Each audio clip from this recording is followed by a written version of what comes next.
জান্নাতুল মাওয়া মহিলা মাদ্রাসায় হাফেজা ছাত্রীদের হিজাব ও অ্যাওয়ার্ড প্রদান উপলক্ষে চতুর্থ বার্ষিক ওয়াজ মাহফিল অনুষ্ঠিত।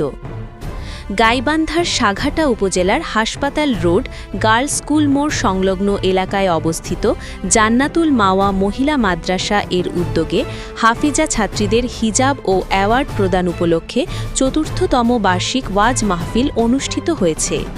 মঙ্গলবার ৩০ ডিসেম্বর ২০২৫ ইংরেজি ১৫ পৌষ ১৪৩২ বাংলা বাদ আসর থেকে শুরু হওয়া এই মাহফিলটি ধর্মপ্রাণ মুসল্লিদের উপস্থিতিতে এক ধর্মীয় ও ভাবগম্ভীর পরিবেশে সম্পন্ন হয়।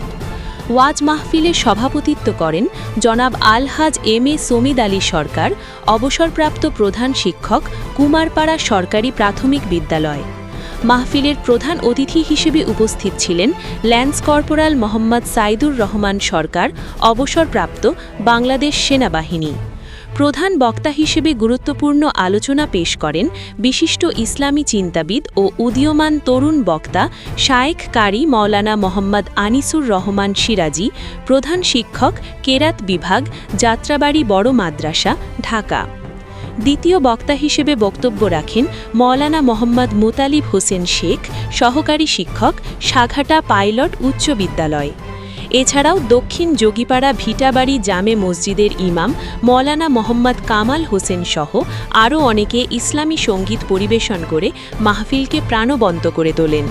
মাহফিলের সহ সভাপতিত্ব করেন জনাব মোহাম্মদ হাসান, নির্বাহী পরিচালক, যমুনা সমাজ উন্নয়ন সংস্থা। সার্বিক তত্ত্বাবধানে ছিলেন বিশিষ্ট ব্যবসায়ী ও সমাজসেবক মোহাম্মদ আতিকুর রহমান। অনুষ্ঠানের পৃষ্ঠপোষকতায় ছিলেন সাঘাটা ডিগ্রি কলেজের প্রদর্শক মোহাম্মদ আব্দুল কারিম আকন্দ। উল্লেখ্য, জান্নাতুল মাওয়া মহিলা মাদ্রাসা ২০২২ সালে গাইবান্ধার সাঘাটা উপজেলায় প্রতিষ্ঠিত হয়। অনুষ্ঠানটি সুশৃঙ্খলভাবে পরিচালনা করেন অত্র মাদ্রাসার মুহতামিম সাদমান আল সোহান। মাহফিল শেষে হাফিজা ছাত্রীদের মাঝে হিজাব ও সম্মাননা অ্যাওয়ার্ড বিতরণ করা হয়।